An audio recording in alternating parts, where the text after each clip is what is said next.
guys, it's Joshy here, and I'm back with another Ultra Sun Ultra Moon dice battle. So this is a dice multi, but before we get into it, if you do enjoy this battle today, please do ice shard that like button. Don't forget, you know, that always does help out, and if you want to check out dice battle rules or anything, you can go back to the original first dice battle, or look down below for the link, which I hopefully will remember to put there because I am hopeless once I promise things. But nonetheless, I really can't wait to get into this. I really want to do more dice battles. So this is against Lucy and Sarge, and let's just say our burbs, well, some of our burbs really did work. So anyway, I let off with my Unpheasant. Unpheasant would be an awesome name for a Pokemon. Now, well, like a nickname if you wanted to do a president team or some shit. Anyway, I love this bird. So Weebs has got True Terror out here, which is his, you know, Wish Cash, waiting to do some damage. So I went here, I was intimidated, I was hoping for a swap or something, but I did roll a 6. I can't choose to swap them, but I could at least pick Sky Attack. Unfortunately, I freaking miss my Sky Attack, which sucks. The only good thing is I actually live, thanks to the fact I got a, Power Herb use, so I had no item to be knocked off. But very shitty first turn. So anyway, Lucy actually rolls and ends up getting a 5, so she had to swap out there, which is cool. And I'm gonna get another flamethrower to the face here in Unpheasant. So Unpheasant unfortunately doesn't get to do anything really, so that was a bit of a pain. Now Weebs rolled a 6 so he can pull out. So if anyone pull out, that sounds, yeah, anyway, let's just ignore I said that. So if anyone doesn't know, with a dice battle 1, 2, 3, 4, pick your attacks going down. So every Pokemon must have 4 attacks. You can't have any items or moves that trap you into attacks like Encore or choice items. You can't use things that like trap Pokemon in, because if they roll a 5 they must switch. And if you roll a 6, you can pick to do a Z move, a Mega Evolution, or anything like that. Obviously, next generation, it'll be more a choice for a Gigamax. So anyway, Garboda's going to come in. That's the one I picked. You can pick what to bring in once one dies if you wish. But, sorry, no, you had to roll to pick what comes in when they die. But you can pick when you roll a 5. Get my words right. So that Salamancer's out of here, thank goodness. And we're going to see a Zen Headbutt here. It is a shame that we got intimidated, but nonetheless, that's fine. We can work with that. So Swalot's going to munch on a berry there, which is not too great. We'll see. So I got a 6 again, so I was like, sweet, I'm going to go for a stockpile. I thought boosting my defenses gives me more of a chance to stay around and cause some problematic damage, especially if I can get, you know, healing off after a while. Now, this turn, again, another 6. I was like, sweet. I'm trying to decide what to do, and then I was like, you know what, I'm going to go for the Gunk Shot. I want to try and get a bit of damage off here, and hopefully a poison. Doesn't do overly too much to Slowbro. I probably should have gone for another stockpile, but I didn't. Now, as you just saw, we saw a Heal Pulse coming from Slowbro. Now, being a dice battle, I think I'm going to put a Heal Pulse rule in Claws, and I wanted to talk about this time I rolled a 1, so back to stockpile. But I was thinking along the lines of moves like that. I think generally it's best off that we, I mean, it's kind of shitty and to have a Pokemon with one, so we end up getting poisoned over there on Munchy Monk, I should say. But I'm thinking with it, it'll be a if you roll a, well, I'll divide it up so that way you do have a chance to hit your teammate, I think. But we'll see. I honestly think we'll see, because it's kind of a shitty move for this type of thing, when, you know, it could be useful if you roll it correctly, but you'd need a 6. So anyway, this time 2 it is. So we get a Protect over there from the Slowbro, which can kind of be a pain in the butt. But luckily, it wasn't for me, so I do get the payback. The only problem is I'm faster, apparently, than every other Pokemon out here. So I was like, okay. So I'm going to get a Water Pulse to the face, but remember, I am 2 stockpiles up. Now, let me actually tell you the history of this Garboda. This was my first shiny ever found in X or Y. It was from the Safari Zone, so it does not have overly amazing stats overall, but I love my baby. You know, look at the beautiful blue colour. Anyway, so nothing's working out over here. Sorry, Monkey Monk actually outspeeds me, I believe. But anyway, we're going to get the Salamence coming back in. I rolled another 6, so I was like, sweet. hit, I can definitely make use of that. We're going to get the Intimidate again, so I'm going to be doing less damage as Garbodor, but I'm also still taking less, so I can work with that. So I was like, come on, don't be hurt in confusion. Oh, but of course I am. Of course I am. And Swalot's going to pull out the Ice Beam, and luckily rolling a number to put, I would have been on their left, so it would have been a 1, 3, or 5, instead of actually hitting Munchie Monk. So Munchie Monk actually does a lovely amount of damage to Salamence there, so I'm hoping we can get rid of that thing, because that thing is scary. Let me tell you. So anyway, Salamence has got the Flamethrower again, and on Munchie Monk, so I'm like, come on, don't die. It doesn't! And I'm like, yeah, okay, what do we got? So Munchie Monk's munches his berry, and we're going to see a massive heal there, so that kind of does suck for them. I snap out of confusion finally, and with a 4 I get Gunk Shot. Unfortunately, I have been intimidated, but I was hoping maybe big damage, but not enough, so I was like, gosh darn, that was close, but that's cool, I can work with that. So Munchie Monk's now going to be Water Pulsed, luckily not confused and gets the Thunderbolt. I was like, damn it. Oh wait, no, it is, because he doesn't turn like every other Pokemon with Thunderbolt. So I was like, oh yes. Like, that was one thing I wanted to get rid of in this battle. So we're looking alright at the moment, but I mean, they're looking pretty alright too. The only downfall, as I said, is their Slowbro's Heal Pulse. I really think we need to work with that. So anyway, Sarge was lucky enough to get first impression there. I don't know if it was rolled exactly or if it was a 6, because I don't record everybody's rolls, just mine. Otherwise it'd be chaos in both editing and screen, but we can ignore that. So I get another stockpile, so I'm at max. Swalot's got the Ice Beam, so I'm going to take a hit. And of course it was a crit. Of course it was. Of course it was. So that Swalot is really causing a bit of problem. So anyway, this time Head Honcho's coming in. So unfortunately I roll a 5, so my Garbodor with all these boosts are now pumping out. And I'm going to bring in my Articuno. So these are our real burbs who can do some work, and you'll see what I mean. So unfortunately for Sarge, she rolls a first impression, so he rolls first impression there. Actually, I don't actually know. I was trying to go off, I was going off Farfetch'd gender, sorry. So we get a Toxic there on Farfetch'd, so that can work. I'm going to get Water Pulsed, of course I am as Articuno, but luckily I'm not confused. I always expect that to confuse me because it's me. So this time rolling a 4, I was like, I can work with that. Farfetch'd is swapped out though, so I was like, okay, well that sucks because I actually got...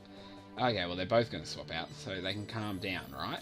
Because I am scared of both of these, because I got Ice Shard, and that would have hit Farfetch'd quite nicely, but no, of course it's Slowbro, because this is a physical guy. So Head Honcho ends up rolling, Weebs gets... Nightshade is the word I'm after on Delphox. So Delphox is a couple of hits, but I'm not sure what's going to happen. So I get another 5 and bring back in Garbodor. Probably not a great matchup in general, depending on what they roll, because I can resist some things, but I can also get destroyed. So we're going to need another Protect. Now, Protect is actually a really cool move to end up carrying in a dice battle. Yeah, okay, if you roll it twice, it can be a problem, but if you're going to... It's not so much of a stall option, as it can just waste a really good roll if you're lucky. So Delphox ends up going for the Solar Beam, and I was like, okay, well, let's see what happens. Does have the Power Herb, so I was like, damn, in the rain, that would have been cool, stalling. But unfortunately, it's not going to overly do too much. I get a bit of Black Sludge recovery, and I didn't get touched that turn, so I'm not complaining, although I don't think a Solar Beam would have done too much to Garbodor anyway. So anyway, Delphox is out of here, and we're going to see Ruto coming back. So this is the one I was a bit worried about. So, we roll. We get a Toxic on Slowbro. Thank goodness that thing's eventually going to die. And I was like, okay. I also got Toxic, except with the swap, this thing's going to have Hydration, so it's going to be annoyingly useless here.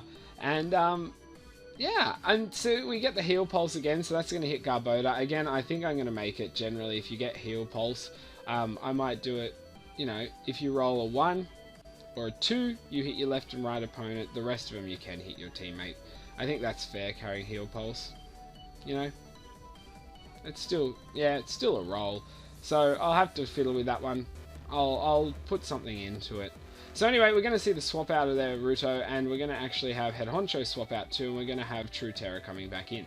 The good thing about that is with the right move now we can cause damage without being intimidated. I'm also swapping because we're going to have a swap Fiesta right now, and I'm going to bring back in Articuno, obviously with the only choice to bring in. In a 6v6, you obviously have a little bit more choice. So Slowbro is going to go for Protect, wasting the last turn of that. Unfortunately, that was a crappy roll. An offensive move would have been way better there for that Slowbro.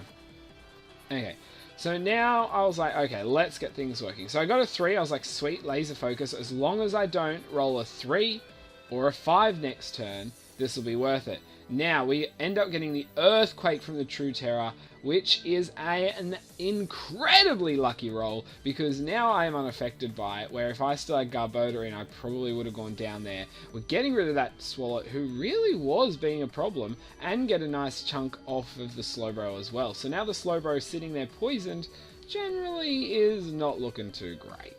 So we're going to get Ruto coming back in over on Lucy's side. I can see that. So I was like, okay, well, okay, And then Slowbro is going to swap out. I'm like, alright, Farfetch. Well, I got a 6, so I'm not too problematic with a 6. I ended up just going for the Ice Shard, I thought, because that way I could do a nice chunk on Slowbro. Being a crit would be big enough to have the poison take him out, but seeing that Farfetch come in there was awesome. Ruto is actually getting the waterfall there off on True Terror, so True Terror is down, and I am loving this Fianny set. So anyway, Head Honcho is back. So we've got Burbs at the moment, and Burbs are going to do what Burbs do best. They're going to be a pain when you don't want them to be. So unfortunately, Lucy has to swap out, especially in the rain. That would have really benefited her there. But the good thing is now we're down to the last Pokemon, Head Honcho. If he rolls a 5 or a 6, he actually gets a 6 because he can't swap. So that is your last Pokemon clause. When you do roll a 5, it becomes a 6. Only on your last Pokemon. I still have 2, but Weebs only has 1, so that can be pretty annoying. Now, unfortunately for them, I rolled a 4, so that was my Ice Shard, so I was able to take out Farfetch there before it does too much damage. Unfortunately, I'm still rolling a 4, but I'm hoping to cause enough damage to be a bit of a problem, but I also am not, not critical hit based at this point yet. So anyway, we're going to get the Solar Beam. That is the shittiest roll right now for Delphox, because Delphox could be quite problematic, but we're lucky enough that we take out that Slowbro, so now we've just got to verse Lucy. So Lucy, though, is in a bit of trouble. Now Weebs then gets the Toxic, so Weebs rolls are incredible at the moment. Delphox now getting the Solar Beam off. I was like, let's see who we're hitting. Hitting Head Honcho again. I was expecting Magician or something, but maybe we don't carry Magician, maybe it's Blaze. I end up rolling the 1, which is my Steel Wing, so I didn't expect too much damage, but every little chunk helps. So now the rain stopped. I was actually quite worrisome about a Fire move coming in on Articuno, especially if it was really good. Unfortunately for Lucy, she does end up rolling the Solar Beam again, which is a problem. But I got a 6! So I'm able to pull out my Normalium Z. Now this is Normalium Z Laser Focus. So what that does, it boosts your attack by 1 stage. So it's not an amazing boost, but it's alright. But it also guarantees the next move to be a critical hit. Now this would be absolute shithouse if I rolled a 5 following this, but it's really cool because in general it gives me, that guaranteed crit plus an attack boost, so my next move is going to do a decent chunk. The only problem is, unless she ends up swapping, whatever my crit is really not going to matter.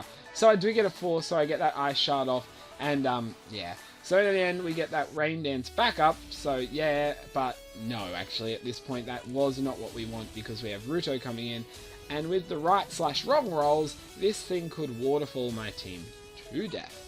So now we're going to deal with this. So I end up getting a 3, and I was like, oh, okay, well, So I'm going to get waterfalled over here. So I'm like, okay, well, barely lived that. I actually flinch, although I believe it really doesn't matter because 3 is laser focus.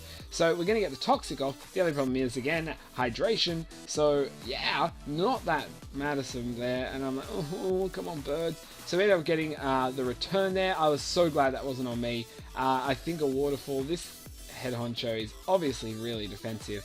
I end up getting an Air Slash off. with that +1 attack was really nice. I mean, it would be great if I could have some more better physical moves. I end up then rolling Ice Shard, and with the +1 attack, that is enough there to take out Rudo.